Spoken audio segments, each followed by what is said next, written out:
Okay, dear viewers, welcome to 284 Media. I am your host, Kamal Haynes, and on today's featured interview, I will be speaking to the director of the BVI Red Cross, Miss Stacy Lloyd, about their upcoming men's health fair and prostate screening in February.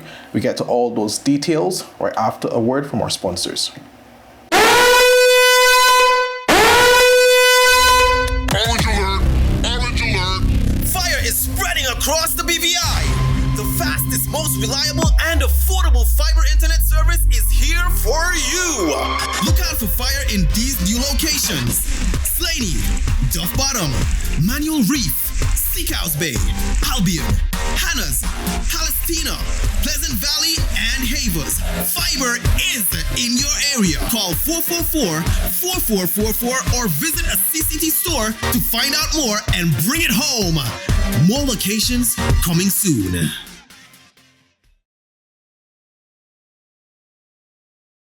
Just give me my service. Yeah. Just give me my service. Just give me my service. Make the switch to CCT and get connected today. Unlimited talk, text, and data. Visit any CCT store or call us at 444-4444. CCT, Life Unlimited. Well, welcome back, viewers. As promised, to my left, your right, the director of the BVI Red Cross, Miss Stacy Lloyd. Thank you so much for joining us. You're our first interview of 2025, here to speak about men's health and your upcoming fair. All right, well, Happy New Year, and thank you for having us. And we are honored to be the first guest for the year. Yes. So we're here to speak about the men's health fair and prostate screening in February. What can you inform the viewers of about this upcoming event? It's the 22nd annual hosting of this event. Yes, so this is our signature event, and it's directly aimed at men. And the main idea is for men to check their prostate health. So it's a prostate cancer screening and a men's health fair. So basically, it's not just the testing of your prostate, but men would also have an opportunity to check their vision, their dental, their hearing, HIV status. We would have information about mental health, demonstration on first aid. So it's a holistic fair. But primarily, it's aimed at having men come out to check their prostate. Mm-hmm. And I see on the flyer, men's 40 plus in terms of the age group you're appealing to, in terms of, that age is where it's critical to have your prostate regularly checked. But we do know in the territory and across the globe, there's been an increase in cancer in the younger age as well. So I'm sure even though the general 40 plus age group is the age we would appeal to, I'm sure those persons 30 plus like myself should go as well and see what can be done in terms of our health status. Yes, primarily in Black male. 40 plus is where we see the emergence of prostate cancer. However, like you said, we're not just appealing. We don't just want 40 plus men. If you have a history of cancer in your family, we definitely encourage you to come out and get your prostate check. If you, you're not feeling right, you think that something's going on, we encourage you as well to come out. So not just 40 plus, but definitely for any man who has cancer in their family, in their lineage, we definitely encourage you to get tested. Mm-hmm. And in terms of that as well, we do know men are a little skeptical when it comes to prostate screenings and stuff. The traditional. That tends to make guys a little skeptical and a little hesitant to come forward. We do know throughout the years, however, there has been tremendous development in terms of the way they go about screening prostate checks. For those persons who may be on the fence, those males who may be watching this, what will be the method of choice when it comes to prostate screening come the 7th and 8th? On Tortola, and I believe the first on Virgin Gorda. Yeah, so like you rightfully said, it's the checking of the prostate, which is done with hands, as well as the blood tests. And most people think that you should have an option but what practitioners or medically it's recommended that you do both.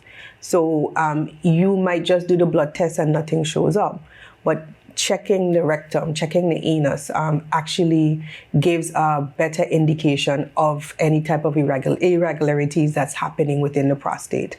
So we don't do one and the other. We do both so that you have a holistic or a total view of what's going on with the prostate.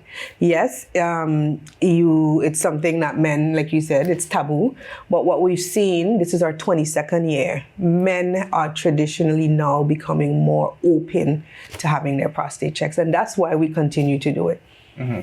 And in the 22nd year, I'm sure obviously the previous 21 years would have provided you with that scope of, trial and tribulations to know exactly what or how you should go about in terms of the right way of this. Over the years, what would you say has been the major challenges and those that you have overcame to now be in the 22nd year? Definitely funding. To put on a fair like this is not cheap. It's very expensive. But we are so grateful for the sponsorship and the partnership from our different donors within the community who definitely see the value of it. And secondly, it's getting volunteers to actually come out and help with the registration, with the checking of blood pressure, glucose, cholesterol, escorting the men, making sure that after they have finished their work, they have something to eat. So it's definitely the volunteers, the sponsorship, marketing, getting the word out there so that the men know when the fair is happening. And so I'm very grateful for opportunities like this where we can come on 284 media and inform the public that this is still happening. And I would say lastly, there is a little bit of stigma, but it's not as it used to be before. So again, having the men encourage other men to come out and to have this testing done and to share testimonials and how it has saved their lives and impacted their lives. Mm-hmm. So on average, how long does a prostate screening test last for those persons who are curious? The checking of the prostate manually, that's about 5 minutes. If there is some type of irregularity, the doctor would have a conversation. But there's an actual physical form that it's filled out, it's given to the doctor, and then if there's anything that comes back with the blood test, then we make a referral to go on to see a neurologist. The pulling of the blood, men don't like needles. So it's very, it takes some time. Some are okay with it. So it all depends on how responsive the individual is. It can take anywhere from 5 to 10 minutes just to get that blood. Sometimes we can't find a vein. Sometimes it's like, wait. So it's a process. And you touched on something very important there, even though it was slight. You spoke on the number of lives that this screening clinic, this fair has saved over the years. If you was to quantify that, how many would you say on average over the 22 years have either tested positive and was able to then get treatment early enough to then save their life and perhaps their friends and other family members' lives due to this particular screening? We have seen, two things. In the earlier years, there were more men coming out to get tested. This was prior to NHI. Now that NHI came on stream, persons have insurance, they can go to their private care practitioner. This was never meant to be something where we want to see a lot of men coming, or it's more preventative. So we've seen the numbers decline, but that's what we want. We want to know that men are going out and they're doing their own testing. Over the years, we have been, I can't tell you in terms of quantity, we have saved a lot of lives, and we continue to get testimonies from men.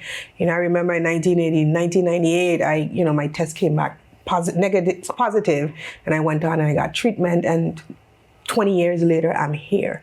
So the data, I don't have it at the top of my head, but what I can say is that we're seeing more men are going to the doctor. They're not, the fair isn't there anymore. The fair, we continue to do it and we see people come, but our aim is to ensure that men's health is more forefront for men, because we all know men don't like to go to the doctor, and that has always been our aim, so that they can develop a relationship with their healthcare practitioners. And let's go more into the dates as well and the locations. There are 2 locations: Virgin Gorda, February 1st, and Tortola, the 7th and 8th of February. We don't know those are the 2 locations, but we also appeal. I'm sure you guys appealing to those persons on the sister islands to give them ample time enough to be able to come across, get a quick screening and stuff before you can go back over either to Antigua or Yas Van Dyke, etc., or even those on the private islands as well. You know, we have Necker close to Virgin Gorda and those close neighboring islands that persons can just visit and stuff and just get that treatment. Speak on the locations, and of course it's free to all persons coming. Free. Well, 2 things. For any men who want to come to the fair from Antigua or just Van Dyke, we provide that transportation for them free. So they let us know. We have a private charter who get them in. We actually put them in the front of the line, make sure they get tested, and we bring them back. We also work with the prison. We bring the prisoners down with the help of the prison officers. They get checked as well. And we also work with Safe Haven. So any of the residents at Safe Haven, we also get them and we bring them, they get tested and they go back. So again, anybody from the sister islands who wants to come to the fair, they just need to contact us and we will make the arrangements for them. So on February 1st, it is on Virgin Gorda at the Catholic Community Center. And I'm just gonna take out my phone real quick. And it's from 8 o'clock a.m. to 3 o'clock p.m., again at the Catholic Community Center on February 1st. On Tortola, it's 7th and 8th of February from 6 o'clock a.m. to 4 o'clock p.m. at the Multipurpose Sports Complex. Again, February 7th and 8th from 6 o'clock a.m. to 4 o'clock p.m. at the Multipurpose Sports Complex. And before we sign off, I know you have your phone there. There are many sponsors you want to thank as well. I know Haynes is one of the major sponsors as it relates to the partnership. They would have obviously contributed a lot in terms of this and their corporate responsibility to the BVI community. But I'm sure there are many other little sponsors. Major sponsors are little sponsors, but many others, number of sponsors that are there as well to contribute to that total sum that you guys have to raise to ensure that this becomes a reality every year. Yes, the fair is not cheap. And we've seen the cost of medical supplies, the testing has really gone up over the years. So we are so grateful for the sponsorship and the partnership of many donors, especially Haynes, who has been amazing, especially when it comes to corporate responsibility and especially when it comes to health. So Haynes, we really want to thank you. We have Joma Properties, Walkers, Caribbean Insurance Limited, Kendall, Okarian, Island Shipping, Rotary Club of Tortola have partnered with us from the beginning, from the inception, not just monetary, but they actually have their Rotarians come out and actually do the registration testing. So I really want to thank them. Applebee's, Sherm, Speedies, who is one of our partners in terms of transporting the men, as well as ourselves to go to Virgin Gorda. Thank you, and they've been partnering with us from the inception. Speedies have been amazing. Lions Club, they have partnered with us as well, and they provide refreshments to the men after the fair. And then we have Advertise It BVI. They have been very, very instrumental in the marketing aspect, and we want to thank them. And there's one more thing that I failed to mention. Because the test involves blood, men should not eat before coming to the fair. And so you come on an empty stomach, you should fast at least 24 hours. And we provide a meal after all of the testing has done, because we know the anxiety, we know you might be there for a very long time. So as you finish, we offer a nutritious meal to compensate and to make sure that they're doing good. Okay. Well, great. I believe you would have left it all on the table here as it relates to the information regarding the men's fair, health fair, and prostate screening come 1st of February on Virgin Gorda at the Catholic Church, and the 7th and 8th of February at the Multipurpose Sports Complex. Any lasting words you want to leave with the BVI public as it relates to appealing to those men you know, those wives, those friends, those mothers, those daughters, appeal to their, you know, significant other to come out, you know, encourage those male persons in their households to just come out and check and see what's going on with themselves. Yes, definitely. Like you said, to the females, and if you have a male person that you care about, encourage them, but not only encourage them, but you come with them. We've seen wives and girlfriends who come with their partners, and the support is necessary. It's an easier process, and we see where it encourages the men to come out. So definitely encourage your loved ones, and if you can come, definitely tell them the dates, and we hope to see them there. Okay, well, thank you so much. I want to thank you, Director of the BVI Red Cross Association, Ms. Stacy Lloyd, for your time and spreading the word to the BVI, the men of the BVI community, encouraging them to come out to the men's health fair screening and the men's health fair and prostate screening, the 22nd hosting of this event by the BVI Red Cross Association, Haynes, and the many other sponsors or those viewers. I want to thank you for joining us and chiming in onto this very informative message as it relates to encouraging you to come out to the screening. As she would have said, on 1st of February, it's on Virgin Gorda at the Catholic Church. And on the 7th and 8th of February, it's at the Multipurpose Sports Complex from 6 to 4 p.m. So I want to thank you guys for joining us. Until next time, bye-bye.